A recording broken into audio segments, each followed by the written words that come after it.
If your hearing aid is not rechargeable, it's going to run off these small little lithium batteries. And these are the most popular sizes, the 312, the 13, and the 675. So you want to check your specific hearing aid and see which one it takes. I've put links to these batteries in the description below. It'll take you straight to Amazon. So what you want to look for on your hearing aid is a little lip right here. So for on this one, open that up. It's going to slide out. And you want to slide out your dead battery. Make sure you place your new one positive side facing upward on this one. Close that up, and if it doesn't close nicely, it could be in backwards. On this one, you see that lip right there. This takes the 675.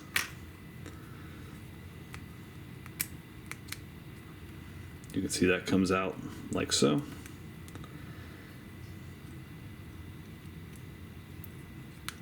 And you're back in business. Hope that was helpful. Make sure you hit that thumbs up button.